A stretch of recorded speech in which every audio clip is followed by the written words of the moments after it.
no mundo tereis aflições. Afinal de contas, qual de nós, diante de um sofrimento, de uma angústia, de um aperto no coração, não parou para refletir, para pensar e quem sabe até para questionar Deus? Por que que isso está acontecendo comigo? Por que que determinada situação está acontecendo com alguém da minha família? Por que que o meu país está passando por este problema? Então é um questionamento, é uma pergunta que muitos de nós têm feito há várias décadas, há vários séculos, há vários milênios. Então, se nós olharmos a história, várias personalidades, se tivermos a oportunidade de ler a biografia dessas pessoas, desde Homero, um poeta da antiguidade, até Chico Xavier, um contemporâneo, nós vamos ver nas páginas da vida dessas pessoas que todos tiveram seus momentos de dor e de sofrimento. Pode ser um sofrimento físico, pode ter sido um sofrimento moral, emocional, enfim. Não importa que tipo de sofrimento, mas todos eles tiveram em algum momento da vida. E isso sem falar no número expressivo de pessoas que não têm o seu nome nos registros da história ou que passaram anonimamente, mas que também se defrontaram com obstáculos, com desafios, com dores e com sofrimentos. Se há uma coisa neste planeta que nos une todos e que todos nós enfrentamos, são as situações aflitivas. Mesmo aqueles espíritos mais evoluídos e que se destacam para reencarnar no planeta com uma tarefa missionária, mesmo esses também sentem algum tipo de dor e algum tipo de sofrimento. E por que que isso acontece? Quem nos disse que iríamos passar por isso foi Jesus. Aí está a veracidade deste fato, como está registrado em João, capítulo 16, versículo 33. Jesus disse: no mundo tereis aflições, mas tende bom ânimo, eu venci o mundo.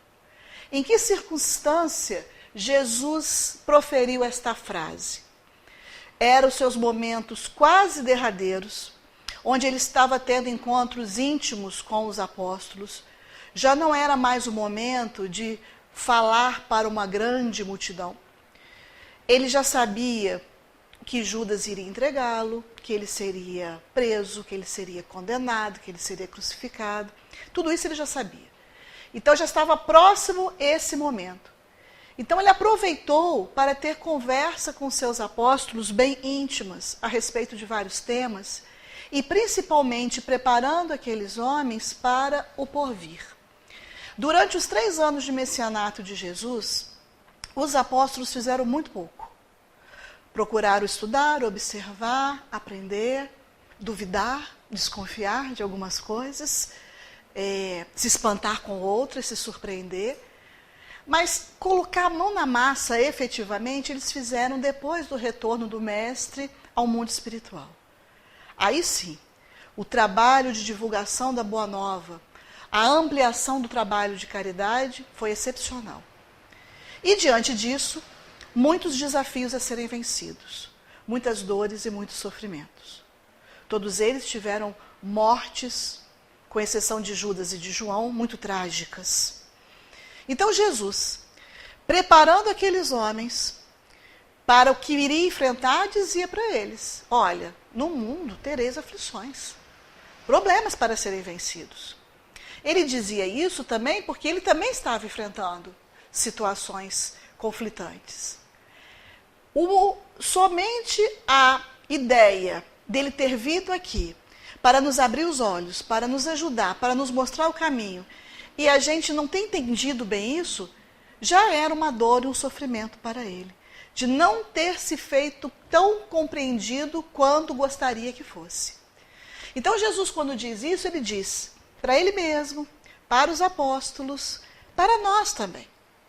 Este é um planeta de provas e expiações ainda. E o que caracteriza um planeta de provas e expiações?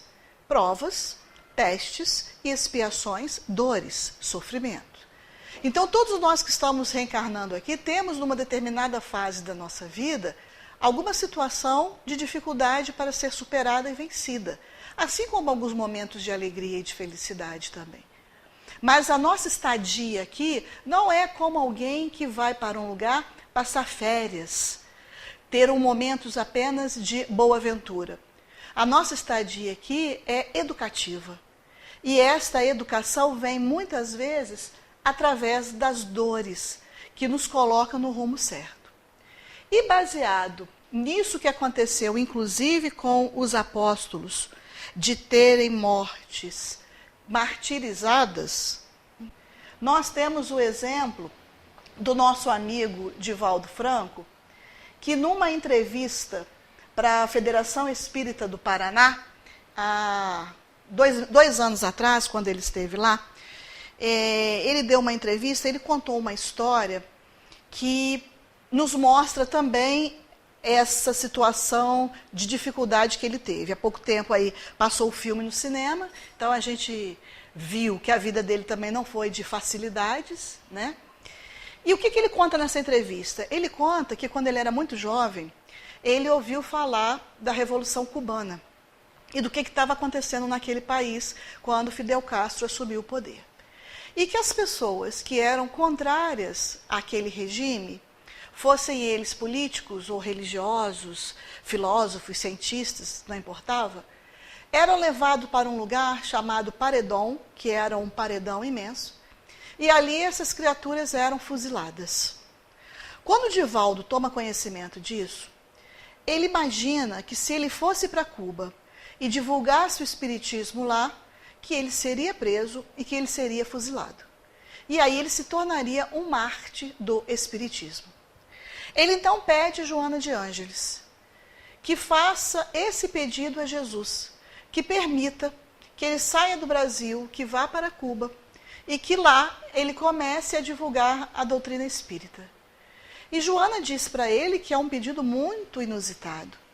Por que ele gostaria de ir? E ele falou, chegando lá pregando o espiritismo, eu vou ser preso, vou ser levado para esse paredão e eu vou morrer como mártir do espiritismo. Então, quer dizer, vai propagar o espiritismo muito. E era isso que ele desejava. Joana disse para ele, olha meu filho, esse pedido eu vou levar até Jesus, mas nem eu tenho condições de chegar até Jesus e pedir. Eu vou pedir a Francisco de Assis, que leve o seu pedido até Jesus. E ele ficou muito alegre de ver que ela estava atendendo pelo menos parte daquele pedido. E ele, naquele entusiasmo juvenil, imaginou que a resposta vinha logo no dia seguinte, e as coisas não acontecem assim.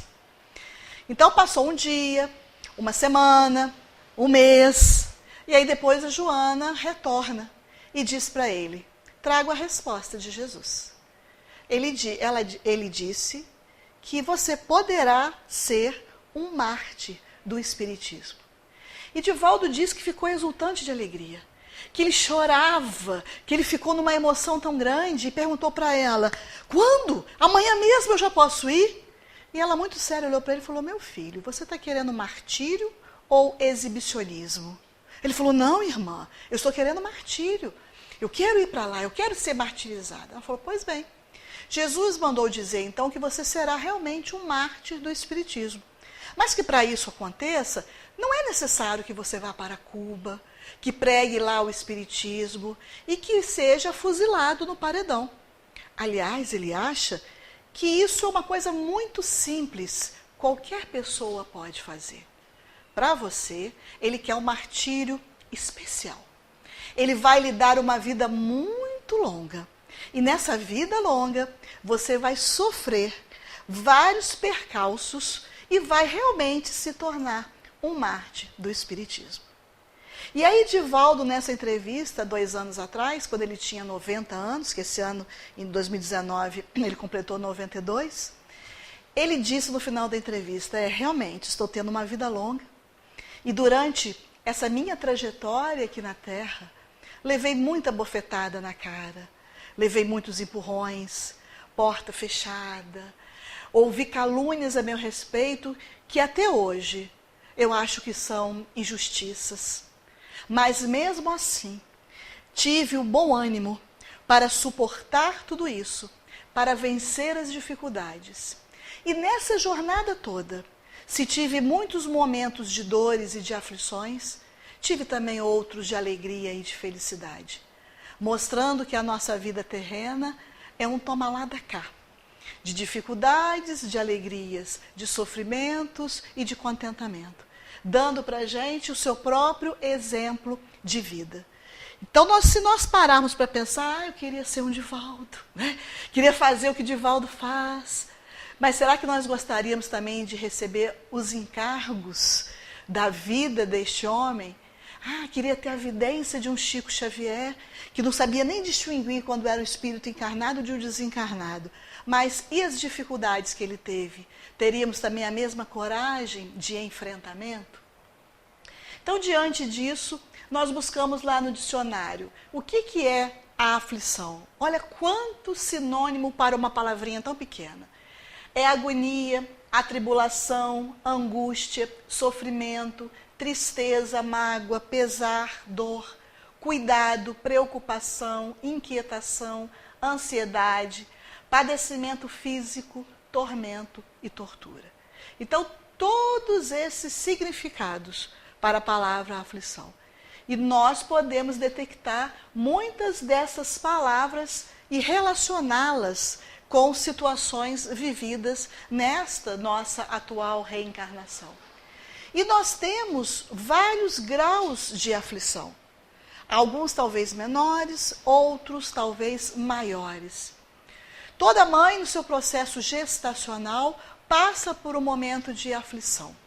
Será que o bebê está sendo gerado dentro de uma normalidade, de uma saúde perfeita, dentro de um desenvolvimento psíquico e orgânico?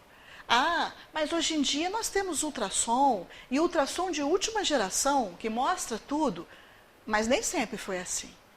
Houve uma época que nós não tínhamos ultrassom, que as mães só sabiam o sexo do bebê na hora do parto. Só sabia se o bebê era perfeito organicamente ou não na hora do parto. Mentalmente, só algum tempo depois. Mesmo nos tempos de ultrassom, eu tenho uma amiga que durante a gestação teve rubéola.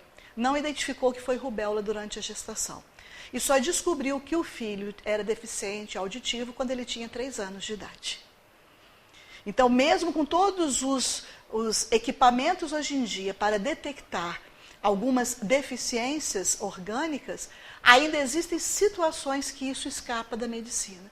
Então, nós compreendemos bem a ansiedade de uma mãe, no primeiro momento, para que seu filho seja saudável. E no segundo momento, o que eu vou fazer com essa criatura? Como que eu vou educar? Como que eu vou orientar? Como que eu vou mostrar o verdadeiro caminho? Então, tudo isso é retratos de momentos de aflição ou de angústia. Quando alguém é uma pessoa muito responsável, está atrasado para um compromisso, seja de emprego, seja de consulta, seja de entrevista, né? Num dia atribulado com muita chuva, trânsito congestionado, dependendo de um coletivo, de um transporte urbano, o ônibus demora para chegar, quando chega está lotado, você não consegue entrar. Aquela pessoa que é responsável começa a ficar aflita, começa a olhar o relógio, ver que o tempo está passando, que ela não vai dar conta. Mas hoje em dia tem o celular, mas nem sempre foi assim. Né? Teve uma época que nós não tínhamos aparelho celular, nós tínhamos dificuldade de comunicação.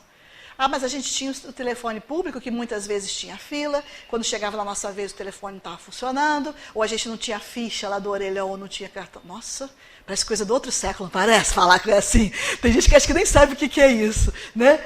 Mas são situações que, claro, se a pessoa não tem responsabilidade, ela pode ignorar aquilo ali. Mas se é alguém responsável, que assume os seus compromissos e quer dar conta deles, aquele momento é um momento aflitivo. Tivemos aí domingo passado o Enem, próximo domingo outro Enem, jovens que se dedicam um ano inteiro para serem avaliados e o seu futuro depende dessa prova e dessa avaliação. Quantos se dedicam para concursos públicos e apostam ali o seu futuro, o seu trabalho, a sua vida profissional. E aqueles que se dedicam, mesmo quando a gente tem um programa daquilo que vai cair, nós não temos certeza de como aquilo será cobrado numa prova. Então, mesmo que a gente se prepare bem, é um momento de angústia, é um problema de aflição e de agonia. E diante, às vezes, parece uma coisa tão boba, tão simples, né? Vou comer uma fruta, vou comer um doce. Mas uma pessoa que é diabética, isso é crucial. Porque normalmente quem tem diabetes é alguém que adora doce. Dificilmente alguém que não liga vai ter esse tipo de doença. Porque aí tem uma prova também, ou às vezes até uma expiação. Então, diante daquilo, a pessoa fazendo um determinado regime, né? Começou naquele dia o regime, come, é um só. E esse um só você fica, mas vai pôr por terra o que eu fiz o dia inteiro. Então, naquele momento, é uma dúvida e que pode gerar para as pessoas aflição. Tem gente que fica com a consciência pesada se não comer, e outros ficam até com a consciência pesada depois de ter comido. Ai, não devia ter comido, devia ter resistido um pouquinho mais. Então, gera, sim, uma determinada angústia. E quando nós temos as pessoas da nossa família, o horário certo para chegar, e dá o horário e a pessoa não chega. E aí a gente vai para o celular e manda mensagem no WhatsApp. E a pessoa nem visualiza. Aí você liga e o telefone está fora de área. Então a gente fica assim, no desespero. Quem tem filho adolescente para cima sabe o que eu estou falando. Na hora que a gente escuta aquele barulhinho da chave na porta, graças a Deus, né? Chegou. Né? Então a agonia, a tribulação, a angústia que dá diante dessa situação. E outras situações que a gente poderia dizer até que cotidianas também, mas um pouco mais sérias ou graves. O que é ficar desempregado para alguém cuja família depende dele? As contas chegam, a fome bate, a necessidade dos remédios também, e a pessoa não tem o salário para suprir essas necessidades. E aí vem a angústia, aí vem a depressão, aí vem tantas situações caóticas que derivam desta situação. Quando nós estamos doentes ou quando alguém da nossa família está doente. E muitas vezes nós temos condições de que essa doença seja diagnosticada. Outras vezes não. Quantas pessoas passam por processos de vários médicos, vários exames e não conseguem descobrir o que a pessoa tem. E olha a angústia que vai crescendo ali sem saber o que tem. Em outras situações, há um diagnóstico, há um determinado tratamento, mas a pessoa não tem condições de bancar aquele tratamento. Existem tratamentos que dose de remédio é um valor exorbitante, altíssimo, onde as pessoas às vezes têm que fazer campanha entre a população para poder conseguir arrecadar o dinheiro, para conseguir uma dose de um determinado medicamento. Então é claro que isso traz muita dor e muito sofrimento. E também quando a separação, embora a gente saiba que é uma separação momentânea, quando chega a morte do corpo físico, mas não ter a presença física daquela pessoa, traz dor e traz o sofrimento. Né? As lembranças, a saudade, se fulano estivesse aqui, poderia me dar um conselho, se fulano estivesse aqui, o que a gente faria? A família, às vezes, uma determinada pessoa que era o elo de ligação, quando retorna ao mundo espiritual, parece que desmembra aquela família. Então, várias situações decorrentes dessa, e que vão gerar também um sofrimento ou um distúrbio naquele grupo familiar. Então, por que Deus permite as aflições? Deus é Pai de amor, de misericórdia, bondade extrema, amorosidade. Então, por que permite esses e tantos outros sofrimentos? E aí, para responder essa pergunta, a gente vai lá no Livro dos Espíritos, logo na primeira questão, quando Allan Kardec pergunta que é Deus. E a espiritualidade amiga diz que Deus é a inteligência suprema, a causa primária de todas as coisas e pronto, para por aí. Podia ter falado mais alguma coisa, né? Mas nós não temos condições ainda de compreender Deus na sua essência. Então, as palavras dos amigos espirituais é bem básico para que a gente possa compreender. Nós ainda não temos capacidade de aprofundar nisso. Então, Deus é a inteligência suprema, não há nada além dele. É a inteligência maior que há. E de todas as coisas, origem dele. Então, ele é a causa primária de todas as coisas. E depois das outras questões do Livro dos Espíritos, vem falando mais coisas sobre Deus. E lá na questão 13, Kardec vem descrevendo para a gente os atributos de Deus. Para a gente começar a compreender um pouquinho dessa inteligência suprema. Então diz que Deus é eterno, é imutável, é imaterial, é único, é onipotente e soberanamente justo e bom. E é esse atributo que vai nos ajudar a compreender o porquê das aflições. Porque se Deus é soberanamente justo, as aflições existem porque Ele permite na sua lei de justiça. Se não fosse justo, elas não existiriam. Então existe um motivo para que elas existam e que nós passemos por ela.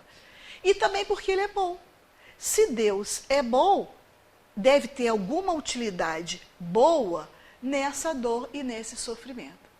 E se a gente pensar, nós, pais, se eu sei que uma determinada vacina vai provocar dor no meu filho naquele momento, 1 ou 2 segundos de dor, mas que vai trazer uma segurança para ele no futuro, eu prefiro que ele sofra 2 minutinhos, mas que não sofra na frente. Então, nós, pais terrenos, também permitimos algumas dores aos filhos, mas com um objetivo maior lá na frente.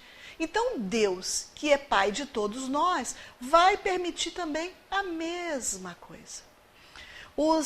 As tribos indígenas antigas tinham um ritual, que eu não sei se hoje em dia essa globalização a gente já se perdeu um pouco, se ainda existe.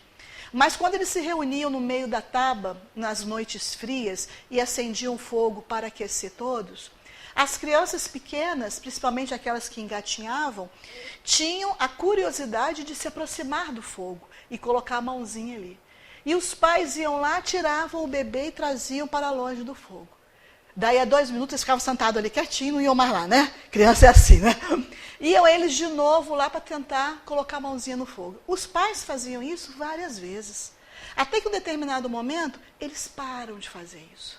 E permite que a criança coloque a mão no fogo e queime. Depois que ela passa por essa experiência, ela não chega mais perto do fogo. Então, muitas vezes, evitar o sofrimento, ele não aprende, não traz um aprendizado. Mas na hora que ele se depara com a dor, o aprendizado vem. Então, Deus permite essas aflições para que a gente aprenda com os nossos erros.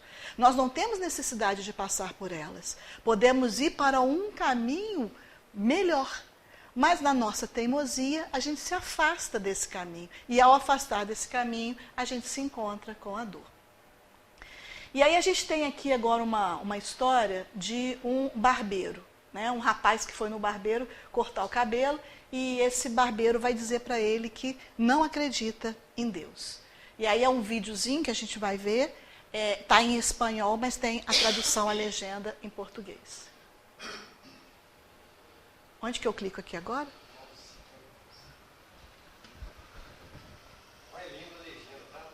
Ah, tá.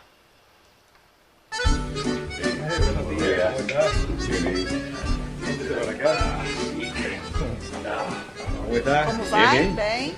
El cortecito Faço de corte de siempre. sempre? Sí, Sim, de de sempre. Muy bien. Así como Igual el o suyo. seu. Excelente. Excelente. La familia, E a família, o trabajo, trabalho? tudo bem, Tudo graças a bem, Deus. graças a Deus. Muy bien. Que bom. Muy bien.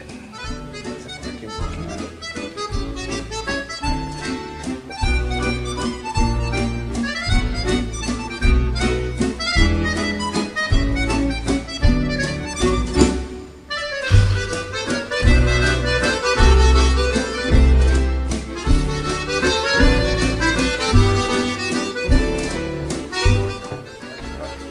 ¿Sabe De uma coisa?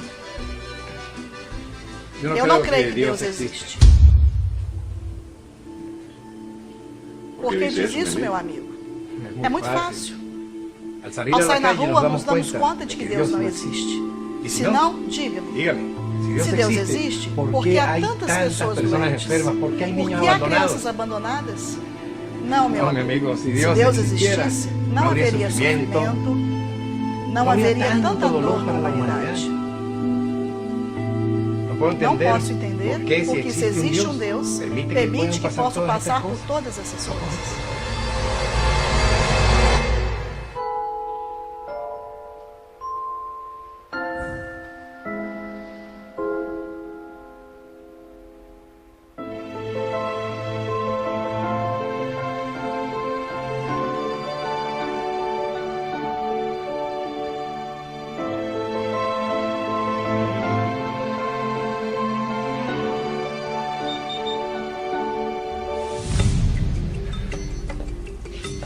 Sabe de uma coisa?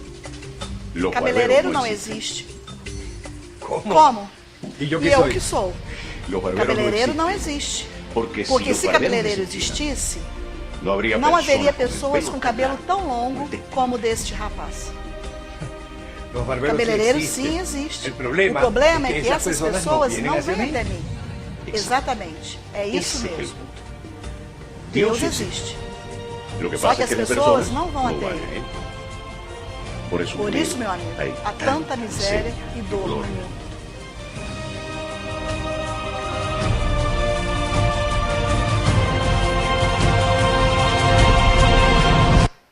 Outro motivo aí, né? Então, quando nós nos afastamos de Deus, quando nós deixamos de seguir aquele evangelho que Jesus veio nos trazer, a gente se depara com a dor, com o sofrimento, com a aflição.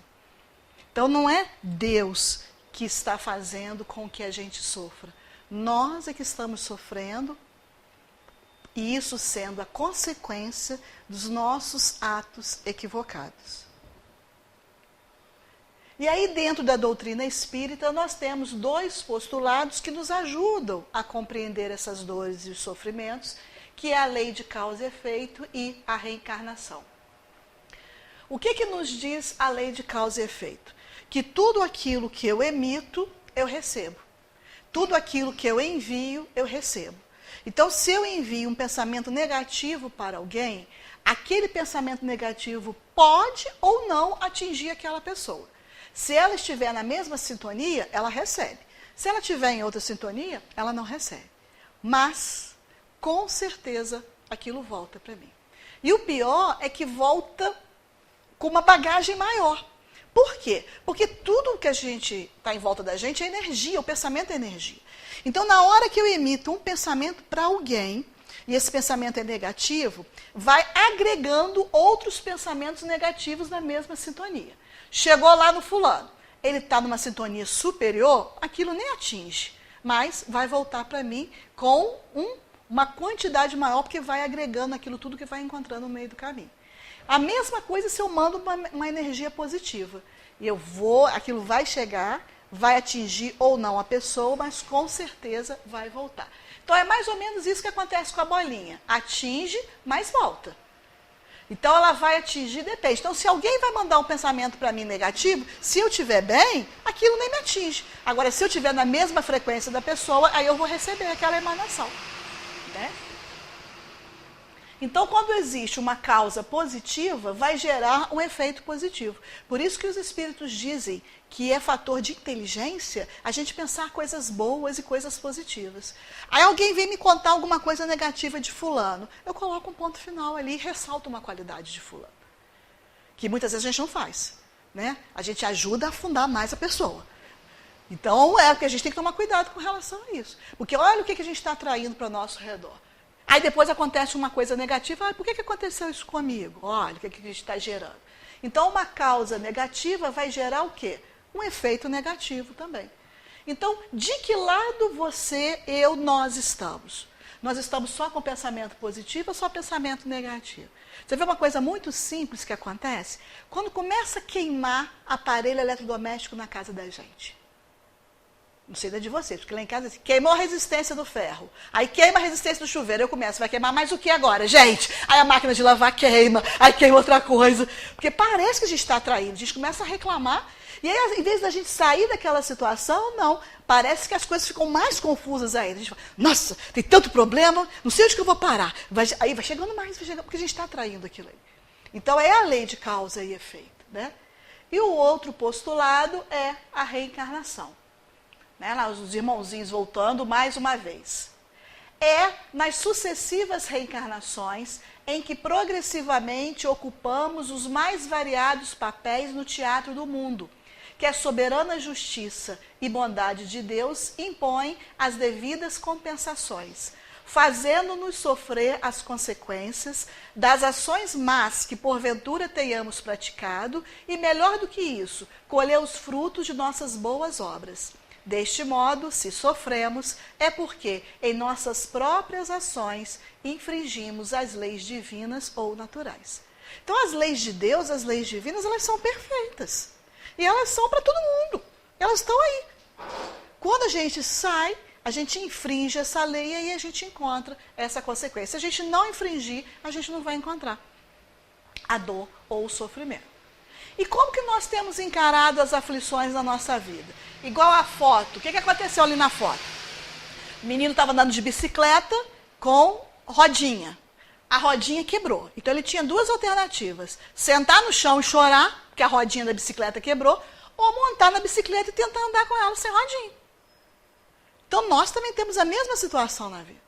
Ou a gente senta e chora, ai, por que comigo? Deus fez isso comigo, não merecia, sou tão boa pessoa. E a gente fica ali se lamuriando. Ou a gente, estou enfrentando essa situação. O que eu posso fazer para superar? O que eu posso fazer para passar por cima disso e sair dessa situação melhor do que quando eu entrei? Porque essas situações são provas. Se a gente não passa por elas e aprende, a gente vai se deparar com ela de novo. É igual a prova da escola. Não aprendeu a matéria, vai ter que fazer de novo. E quando a gente vence, aí não tem esse problema. Se a gente vê a história da humanidade, foram as situações de dificuldade que impulsionaram o homem a melhorar, a ir para frente. Quando os primeiros homens começaram a habitar este planeta, eles não viviam em grupos, eles viviam isolados. E aí eles tinham muita dificuldade, principalmente de sobrevivência. Então eles começaram a perceber que se eles vivessem em grupo, em clã, era mais fácil de defender-se das intempéries todas da natureza. Então eles começaram a viver em grupamentos. E todas as coisas que evoluiu a partir daí foi dessa troca mútua entre essas pessoas com o único objetivo de melhorar-se. Nessa época, a gente não podia falar muito em moral, em ética, porque aqui era a lei da sobrevivência. Vencia o mais forte. Era comer para não morrer de fome. Então, se ele tivesse que roubar a carne, né, o animal que o outro matou, ele roubava e ficava, eu não posso, está errado fazer isso. Nessa época não tinha isso. Porque era uma questão de sobrevivência. À medida que a humanidade foi se apurando, foi evoluindo, aí os valores foram se modificando. Então, nós vamos ver que na história da humanidade, as grandes invenções, as grandes descobertas, delas vieram de momentos de dificuldade. Então, aquela dificuldade fez com que o homem desenvolvesse a sua inteligência em busca de uma solução para aqueles problemas. E aí a gente tem aqui algum deles. O café solúvel, por exemplo. O café solúvel, ele teve uma impulsão muito grande durante a guerra nos Estados Unidos, entre o norte e o sul. Nos campos de batalha, os soldados estavam e precisavam de uma bebida forte que os mantivesse acordados. Lá não dava para ferver água, coar café e passar o café para eles, não. Então, alguém teve uma ideia de fazer um preparado, colocar num sachêzinho e distribuir aquele sachê para os soldados com aquela ração que eles tinham. E era só misturar ali na água aquele café e eles bebiam. Ou frio, ok, do jeito que tivesse. Mas pelo menos não tinha que passar por um coador, né? Igual a gente tem que passar o coador para coar o café. Porque ele já é solúvel, ele já se dissolve aquilo ali. Outra invenção foram os antibióticos. Embora a penicilina tenha sido criada antes da Segunda Guerra Mundial, com o advento da guerra, que é um número muito grande de feridos, de pessoas que precisavam ser amputadas, de várias doenças que se alastram, era necessário se ter medicamentos para conter o avanço de muitas dessas doenças.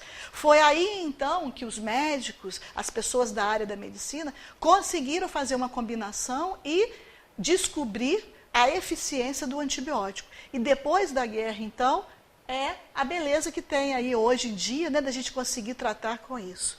Imagina, gente, tratar de um dente, tratar de canal sem anestesia. Então, quer dizer, como é que foi criada a anestesia? Quem teve essa ideia? Que a gente deve, né, fazer prece para ele todo dia, agradecer essa criatura, para evitar que a gente sentisse a dor física ali. Então, para minimizar a dor e o sofrimento, alguém teve a ideia de pesquisar até chegar numa solução de algo que permitisse, né, não sentir dor, que é o efeito anestésico. O banco de sangue já foi na Guerra Civil Espanhola. Como é que acontecia antes? A transfusão de sangue ela tinha que ser feita imediatamente. O doador chegava e já era feita a transfusão para o doente, porque não tinha como estocar sangue. E aí, na Guerra Civil Espanhola, mesma situação de guerra, muitos feridos, alguém falou, não, nós vamos precisar estocar. E aí foram descobrir como é que fazia para se estocar o sangue, sem que perdesse as propriedades desse sangue.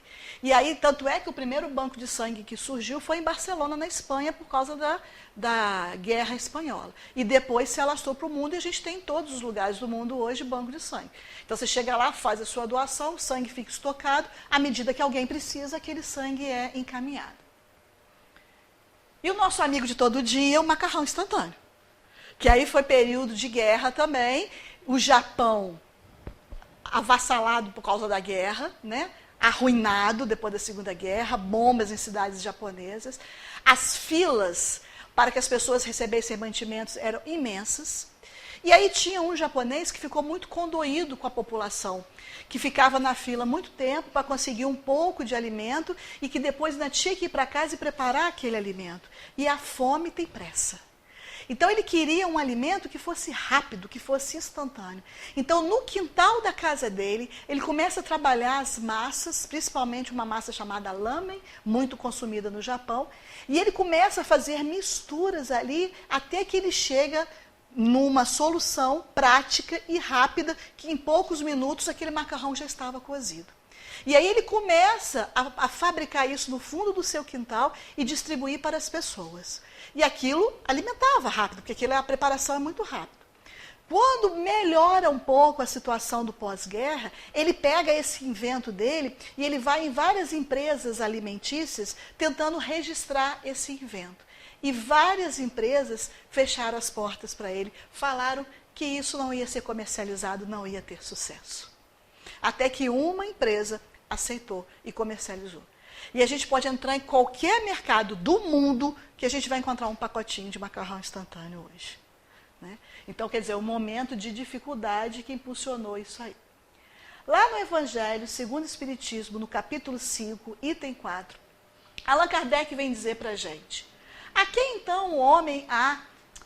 então há de um homem responsabilizar por todas essas aflições, senão a si mesmo? O homem, pois, em grande número de casos, é o causador de seus próprios infortúnios. Mas, em vez de reconhecê-lo, acha mais simples, menos humilhante para a sua vaidade, acusar a sorte, a providência, a má fortuna, a má estrela, ao passo que a má estrela é apenas a sua incúria, ou seja, a sua displicência. E a gente faz isso hoje. Como?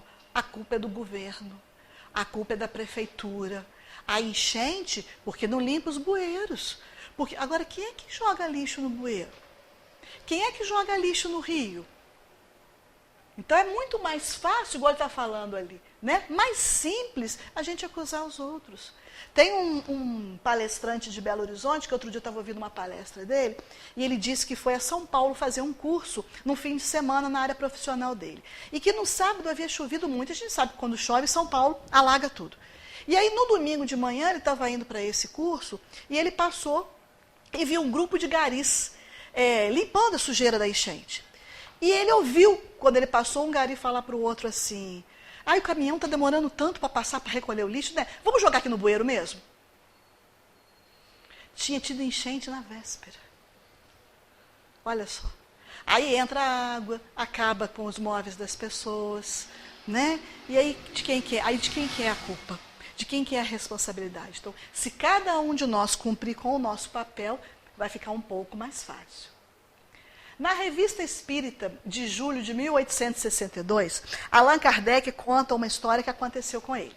Ele disse que quando ele tinha por volta de 18 anos, ele foi nesse teatro que ainda existe lá em Paris, chamado Odeon, assistia a uma peça. A peça se chamava Os Efêmeros. Essa peça tinha um ato só. E o que acontecia nessa peça? Os personagens, do início ao fim da peça, passava a vida toda deles. Então o personagem nascia, passava pela infância, passava pela adolescência, pela juventude, pela idade madura, pela velhice e desencarnava. Então tudo acontecia muito rápido. Por quê? Porque o personagem nascia, já era batizado, né? Vamos lembrar que o catolicismo prevalecia, aí já botava a criança entrando na escola, depois ele jovem, ele estudando, ele namorando, ele casando, ele formando. Então era tudo muito rápido. Então os artistas corriam muito pelo palco, porque era tudo muito acelerado. Porque em um dia, em 24 horas, eles nasciam, viviam tudo e morriam. Então ele falou que era uma peça muito rápida, muito ágil, muito dinâmica. E ele achou interessante porque tinha algumas pessoas do lado dele que fizeram o seguinte comentário. E ele faz uma analogia dizendo que parece igual a nossa vida hoje em dia. E as pessoas fizeram o seguinte comentário: engraçado, eles têm apenas 24 horas para viver uma vida. Então tem que ser tudo muito rápido e aproveitar. Mas mesmo assim, eles encontram tempo para fofoca, para puxar o tapete do outro, para passar por cima do outro, para arrumar confusão. E aí Kardec, anos depois, quando estava escrevendo e colocando na Revista Espírita, fala: não é um problema da vida atual? Nós não temos também tantas coisas importantes para fazer e não perdemos tempo com picuinhas, com coisas menos significantes para a nossa vida? E quem sabe são essas coisas menos significantes que estão trazendo dor, que estão trazendo sofrimento, que estão trazendo aborrecimentos para a gente, né? Então as nossas aflições, elas devem ser consideradas como castigo. Deus quis assim, Deus está me castigando, né? Eu devo ter colocado muito sal lá na Santa Ceia, eu apedrejei a cruz. Não é nada disso. Nós devemos encarar as aflições como uma oportunidade de regeneração, de mudança e para melhor. Se nós fizemos algo que não deu certo, temos que fazer o contrário daquilo, que é o certo, para dar certo. Né? Para podermos usufruir de uma coisa boa, de uma coisa positiva. As dores, as aflições, elas servem como um despertador. Qual é a função do despertador? Despertar. Então, se nós colocamos o relógio para despertar no determinado horário e ele desperta, ele toca, nós acordamos, o que a gente faz? Logo em seguida, trava. Ele não fica tocando o dia inteiro. Ele toca no momento que tem que nos despertar. As dores, as aflições são assim também. Elas aparecem na hora que tem que nos despertar. Opa, o que eu estou fazendo da minha vida? O que eu estou conduzindo? O que eu posso fazer melhor? Qual é o caminho que não está certo? Porque eu preciso fazer uma reflexão diante disso aí que aconteceu comigo. E tirar uma lição positiva daquilo ali, né? E nós temos que lembrar também que nós temos pontos de vistas diferentes.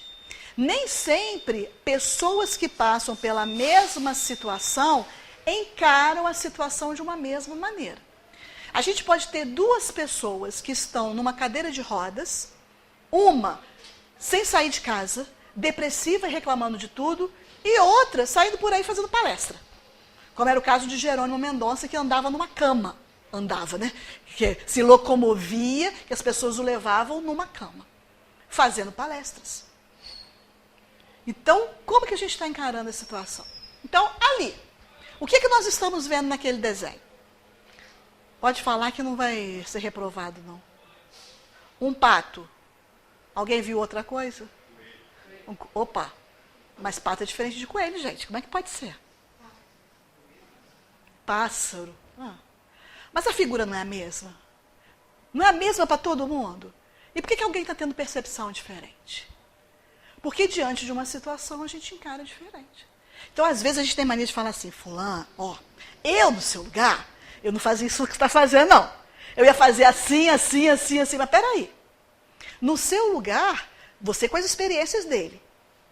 Porque a minha experiência de vida pode me conduzir a uma reação diferente. Então, quando a gente fala assim, eu no seu lugar, você tem que falar assim, eu no seu lugar, mas com a minha experiência de vida. Porque você sabe onde o outro estudou? Você sabe se ele tinha oportunidade de se expressar? Você sabe se ele teve uma educação repressiva ou se foi muito permissiva? Você sabe se ele é uma pessoa extrovertida ou se é uma pessoa tímida? Tudo isso entra na análise de uma situação, de um problema. Então, como é uma figura que nós estamos tendo ponto de vista diferente? Outra figura, o que vocês estão vendo? Uma moça de costas. Uma senhora? Ai, eu adoro, acho que eu vou virar de costas, vão ver uma moça também para mim. Vou ficar feliz. Não é? Mas depende. Pode ser as duas coisas. Quer ver? Ó. Olha lá. A de cá é a senhora. Vê se dá para perceber. O nariz, parece até o nariz das bruxas das histórias infantis. Ó. A boca, olha o contorninho de vermelho que a gente vai ver uma senhora mais idosa. E do lado de cá, né, ela está um pouco mais de lado, a moça está um pouco mais de costa.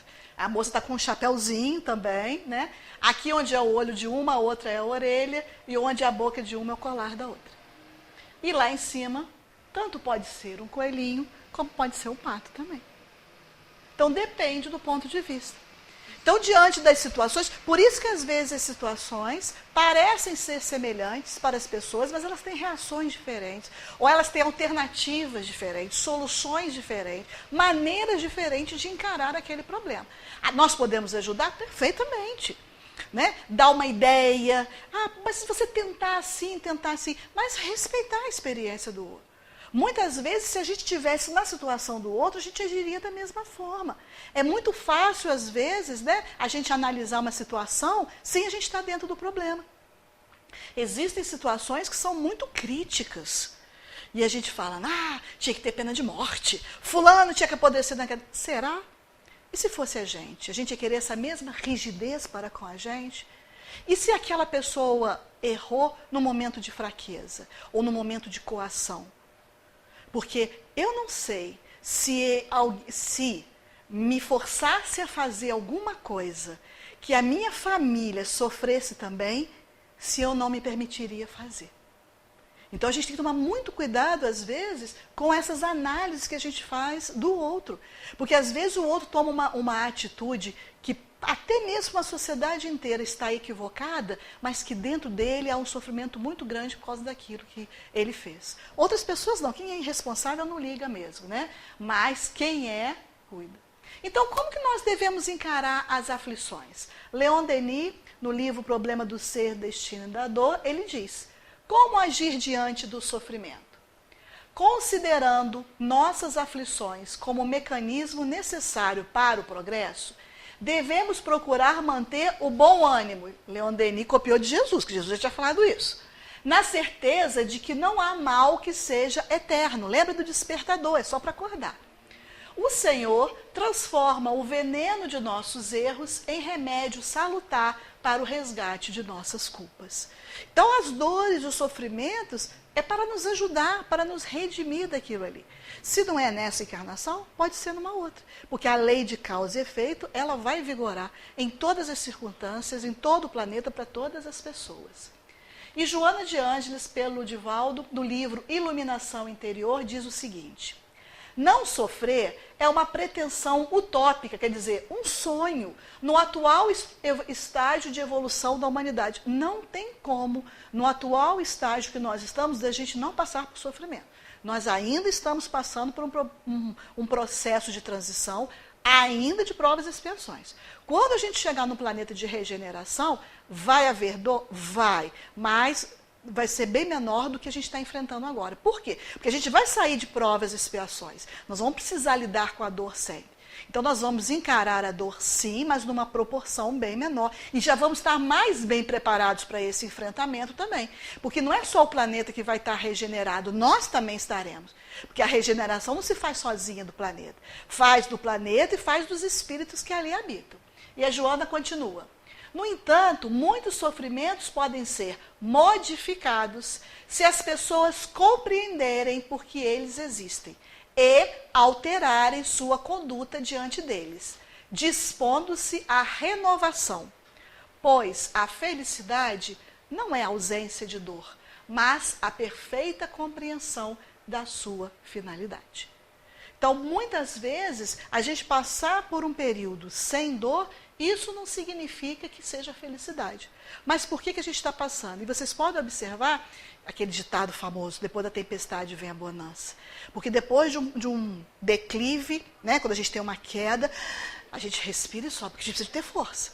Aí vem de novo um outro problema. Aí depois vem uma situação de calmaria. Para que isso? Que é para a gente angariar mais força, para a gente fazer uma avaliação daquilo que a gente viveu, qual é a lição que a gente tem que aprender daquilo, né? Para a gente poder se modificar. Agora, a pessoa que é muito renitente, que ela não modifica, aí a dor chega cada vez com mais força. O nosso companheiro Chico Xavier disse certa vez: agradeço todas as dificuldades que enfrentei. Não fosse por elas, eu não tinha saído do lugar.